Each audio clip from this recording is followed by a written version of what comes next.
Hello, welcome back to your daily 5 minutes of wisdom. My name is Jonathan Bradshaw. Today we're going to go through Proverbs chapter 8. This is one of my favorite chapters in the whole Bible. It really just praises wisdom and just really describes how valuable and how important wisdom is. And this is kind of the heart of this series that I'm in. It's been inspired by Proverbs 8. I'm not going to read all of it. I'm just going to I'm going to skip through it, but I really encourage you to go back and just read all of it because it's beautiful. So I'm going to read chapter 8 and just start reading. By me kings reign and princes decree justice. By me princes rule and nobles, even all the judges of the earth. I love them that love me. Those that seek me early shall find me. Riches and honor are with me. Yeah, durable riches and righteousness. My fruit is better than gold. Yeah, than fine gold. And my revenue than choice silver. I lead in the way of righteousness in the midst of the paths of judgment, that I may cause those that love me to inherit substance, and I will fill their treasures. The Lord possessed me in the beginning of his way, before his works of old. I was set up from everlasting, from the beginning, or ever the earth was. Going down, verse 30. Then I was by him as one brought up with him, and I was daily his delight, rejoicing always before him. Going down to 34. Blessed is the man that hears me, watching daily at my gates, waiting at the posts of my doors. Guys, this is so incredible. It's beautiful. Wisdom is so powerful. Wisdom belongs to us. In Deuteronomy 29:29, it says, everything hidden belongs to the Lord, but everything revealed belongs to our children's children forever. So the Lord has so much wisdom and knowledge and understanding. I'm reminded of 1 Corinthians chapter 2 as well. It says, there is a hidden wisdom, a mystery for the perfect, for the mature. And we as Christians need to mature so that God can give us more and more wisdom. That's how it comes.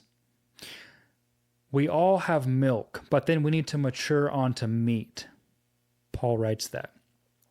And this is really interesting because kings reign by wisdom. Everyone that loves me shall find me. Seek me early. If you are looking for wisdom, pursue it daily. Rise up early to go after it. Riches and honor. So many Christians, I don't know why, they equate poverty and holiness together, and I don't understand that. We're not called to love money, but we are called to steward and create great wealth to advance the kingdom of heaven on the earth. That's a part of our inheritance in him, and it comes by wisdom. Riches and honor. My fruit is better than gold.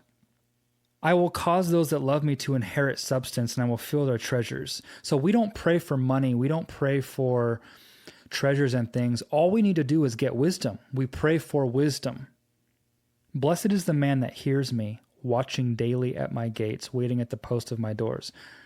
We are called every day to wait and watch and listen and incline our ear and cry out for more wisdom, and everything that we are called to inherit, we will walk in if we just go and get wisdom. It is the principal thing in God that he gives.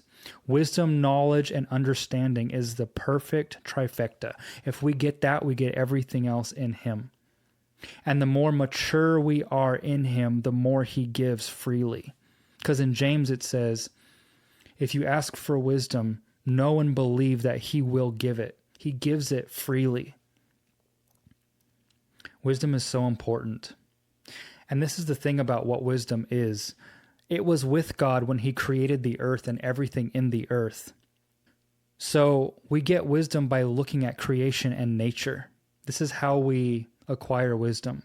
We slow down and we look at what God has made. Solomon says in First Kings, he wrote over 3,000 proverbs.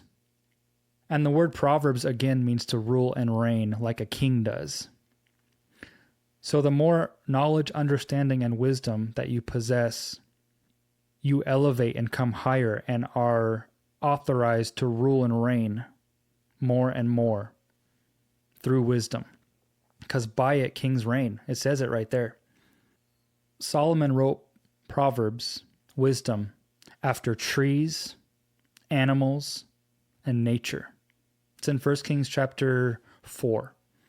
Go read it for yourself. There was this one time I was out and I was caught up watching this cat. Don't ask me why, but I was sitting there watching this cat for about 10 minutes and it wasn't moving, but it was looking up into a tree for about 10 minutes and it was still as heck. It was just looking up for 10 minutes and not moving. And I was like, what is this cat doing? And I look up and there's this flutter up there. And I'm like, there's a bird. This cat is watching the bird. And I said, that's interesting. Okay. The bird comes out and begins to hover and come down to the ground. And as soon as it touches the ground, let me tell you, that cat moved so fast, it pounced on that bird and ate it and ran away. It was so fast. It was immediate. The Lord told me something right there that happened. He said, that right there is how you wait on me. I said, what? And he said, you make an ambush for me and my word every day, and I will manifest to you every day. That's incredible. We wait in eager anticipation and expectation with our eyes above on him like that cat to that bird. And we wait and we make an ambush for him. And he will come and manifest, and we grab a hold of his word and we make it ours and we apply it and we run after it and we run after him daily. It's available, just like it says, waiting daily at the gates, at the posts. Wisdom is available. And everything that you are wanting in your life, you will inherit by acquiring wisdom and understanding and knowledge from the Lord's mouth. I hope this blessed you. See you in the next one.